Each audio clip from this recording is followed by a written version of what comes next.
नमस्कार दोस्तों, मैं गोविंद राज माथुर। हम आपका स्वागत करते हैं आपके अपने चैनल योगा यूनिवर्स पर। आज का हमारा विषय रहेगा पद्मासन और सिद्धासन। हमारी इस सीरीज का दूसरा भाग है जिसमें हम आपको बता रहे हैं कि आसनों की डिटेल दे रहे हैं। तो आइए हमारे साथ बने रहिए। चलिए हम अपनी वीडियो को शुरुआत करते हैं।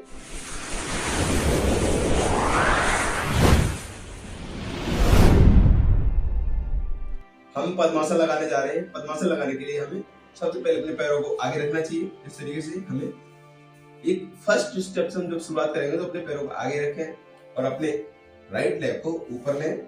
जो हमारी एड़ी है, इस एड़ी को जितना आप अपने पेट के आसपास ले जा सकते हो, जितना आप अपने करीब ले जा सकते हो, उतना आप इसको ले जाइए इस तरीके से।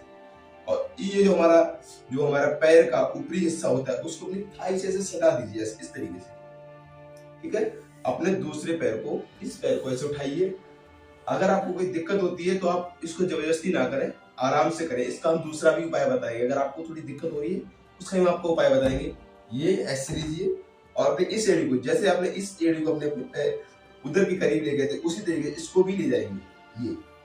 और ऐसे अपनी हमारी जो एड़ी, हमारे जो पंजे का ऊपरी भाग है उसको अपने ऐसे सटा देना है। हमारे दोनों घुटने जमीन पे अगर टच हो रहे हैं, ये हमारा थोड़ा सा रह जाता है पर ये हमारा टच हो रहा है। अगर आपके दोनों घुटने टच हो रहे हैं तो आप बहुत ही अच्छी स्थिति में पहुंच गए हैं। आपका पद्मासन लग जाता है, आपको कोई दिक्कत नहीं हो सकती है पद्मासन में। ठीक है, इसके लाभ तो बहुत सारे हैं, उसको हम बाद में आपको विस्तार से बताएंगे। तो ये हमारा पद्मासन हो गया। अगर आप इस आसन को लगाते हैं तो आपको ध्यान रखना होगा, आपका पैर सुन्न अगर होता है, सुन्न कई बार हो जाता है कि हम बोलते हैं हमारा पैर सो गया, पर वो हमारा जो रक्त संचार होता है वो रुक जाता है। इस आसन में हम बहुत ही ज्यादा बंध जाते हैं। पैर का सोना आम बात है, तो इसमें आपको परेशान होने की कोई जरूरत नहीं है। ठीक है, इस आसन में बैठिए, कुछ देर बैठिए। आपको पहले शुरुआत करनी होगी 2 minute, 3 minute, 4 minute, 5 minute, 6 minute. आप इसको बढ़ाते जाइए तो आपका ये आसन सिद्ध हो जाएगा। ये हमारा ये हो गया पद्मासन। इसकी अगर आपको हम सावधानियां बताएं तो सावधानियों सिर्फ सिंपल सा है, आपको ध्यान रखना है हमारे जो मेरुदंड के नीचे हमारे कोई चोट या मोच है तो आपको इस आसन से बचना चाहिए। आपको अगर सियाटिका है तो आपको इससे बचना चाहिए। अगर आपको घुटने में अगर कोई इंजरी हो रखी है तो आपको इस आसन से बचना चाहिए। अगर आप गर्भ से हैं तो इस आसन को ना करें। महिलाओं के लिए विशेष करके इस आसन को जब नहीं करना चाहिए। यह आसन बहुत ही हार्ड भी होता है और जो कर सकते हैं उनके लिए बहुत आसान भी होता है। शुरुआत करनी तो आपको घबराना नहीं है, कुछ मिनट करिए, फिर आप 1-1 मिनट 2-2 मिनट बढ़ाते जाइए। आपको इस आसन में कोई दिक्कत नहीं होगी। चलिए दोस्तों, अब हम इसके लाभ के बारे में बात करेंगे। तो इसमें लाभ जो है विशेष करके आपके जो पैर से ही रिलेटिव होते हैं, आपके पैरों से ही रिलेटिव होते हैं।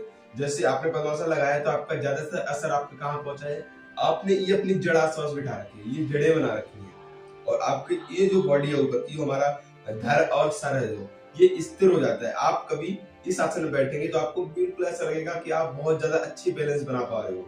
किसी और आसन में, डिफरेंट आसन में, बैलेंसिंग आसन में और भी बहुत सारे आसन है जिनमें आप अपने शरीर का बैलेंस नहीं बना पाते हो। आपका हिलता डुलता रहता है, आप अनकंफर्टेबल फील करते हो। इसमें अगर आप अनकंफर्टेबल फील करोगे तो सिर्फ यही करोगे, पर आपकी बॉडी जो होती है वो रिलैक्स मोड में हो जाती है बिल्कुल। यहाँ पे आपकी मेरुदंड को बहुत आराम मिलता है। अगर आप उसको ज्यादा देर तक करेंगे तो आपके पीठ की जो आपकी मेरुदंड है उसमें आपको थोड़ा बहुत दर्द महसूस हो सकता है, क्योंकि अगर आप अभ्यास करोगे तो वो भी दर्द आपको नहीं महसूस होगा। इस आसन को करते हैं तो आपको ध्यान लगाने बहुत ही सुगमता महसूस होगी।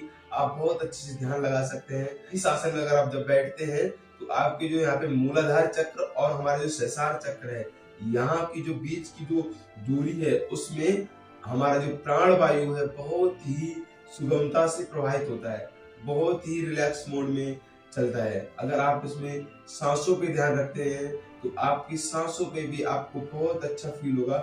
चलिए दोस्तों, हम आपको अब दूसरा आसन बताएंगे जिस आसन का नाम है सिद्धासन।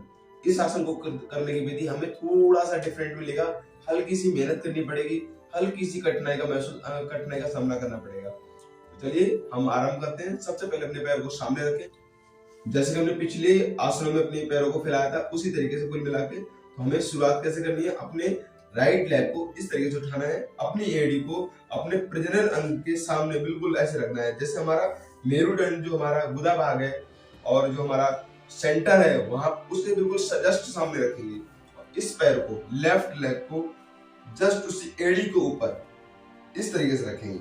अगर आपको कोई कठिनाई होती है तो आप पकड़ भी सकते हैं इस तरीके से। थोड़ा सा शुरुआत में आपको थोड़ी दिक्कत होगी तो आप पकड़ सकते हैं। अगर आप योग के अभ्यासी हैं, योग के अच्छे अभ्यासी हैं, तो आपको दिक्कत खैर नहीं होगी। पर अगर आपने शुरुआत की है तो आपको थोड़ी सी परेशानी होगी। अगर परेशानी होती है तो आपको यहाँ पे, ये हमारा जो पिंडली और हमारी जो थाई है, इसके बीच में अपनी उंगलियों को इस तरीके फंसा लें और ये सेंटर में रखें। अगर ऐसे भी नहीं होता है तो आपको अपना ये टकना है और इस टकने के बिल्कुल ऐसे रखना है। टकने के ऊपर टकना रख दो और हमारा जो एड़ी का, दोनों एड़ी के सेंटर में हमारी प्रजनन अंग रहेगा। तो ये हमारा हो गया सिद्धासन। अगर आपको इस पैर में कोई दिक्कत हो रही है, हमारा जो राइट पंजा है उसमें अगर कोई दिक्कत हो रही है तो इसको भी यहाँ पे दबा दो। इस तरीके से बैठ जाओ और कोई एक मुद्रा लगा लो इस तरीके से। ये जितना आप देर तक कर सकते हैं वो आपके लिए अच्छा है, ठीक है। तो इस तरीके से हमारा ये हो गया सिद्धासन। इसको अगर आप करना चाहें तो इसको चेंज भी कर सकते हैं, दूसरे पैर से करो। तो आपको क्या करना है, पहले शुरुआत में आपको 1 मिनट, 2 मिनट, 3 मिनट, आपको जितना आपको कंफर्टेबल फील हो उतना आप बढ़ाते जाइए और करते जाइए। ये आसन हमारे पिछले आसन थे सुखासन, फिर हमने आपको बताया था अर्ध पद्मासन, फिर हमने आपको बताया था पद्मासन। अब जो हम बता रहे हैं आपको, ये है हमारा सिद्धासन। इससे आपको करने से आपके मन में एकाग्रता आएगी, आपको बैलेंस में आपको बहुत ही ज्यादा विश्वसनीयता आएगी। आप अपने आप पे ये महसूस करोगे, ये फील करोगे कि हम कर सकते हैं कुछ भी। मतलब हम अपने अंदर एक दृढ़ संकल्प की भावना को उत्पन्न कर सकते हैं इससे। ये बहुत ही उत्तम आसन है। ये हमारे शरीर के लिए बहुत ही ज्यादा लाभदायक सिद्ध हो सकता है। इसमें आप बैलेंस बहुत ही अच्छे से कर सकते हो अगर आप इसको सिद्ध कर लेते हैं तब। चलिए, ये हमारा हो गया आपका इसका विधि। अब आपको हम इसकी कुछ सावधानियां बता दें। इसकी सावधानियां, 2 चीजों का विशेष ध्यान रखना है। अगर आपको मेरुदंड की नीचे त्रिकाष्ठी में अगर कोई विकार है तो आप इसको ना करें। अगर आपको घुटने या फिर आपको इंजरी हो रखी है या फिर आपको सियाटिका है तो आप इस आसन से बचें। चलिए, अब हम इसके लाभ बताएं आपको।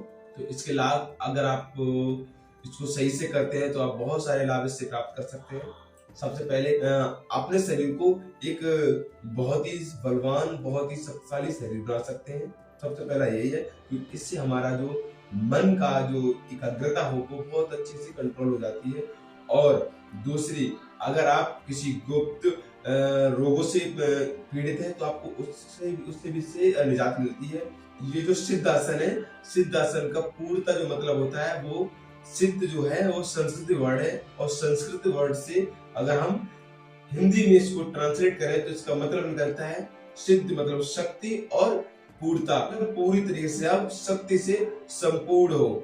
इस आसन को करने से आप इसी नाम में आप इसको समझ सकते हैं। जो सिद्धासन का है इसका मतलब यही हुआ कि आप अपने शरीर से पूरी तरीके से शक्तिपूर्ण संपन्न व्यक्ति बन सकते हैं। आप अपने शरीर को बहुत ही ज्यादा शक्तिशाली बना सकते हैं इस आसन को रेगुलर करने से और इस आसन को सिद्ध करने से।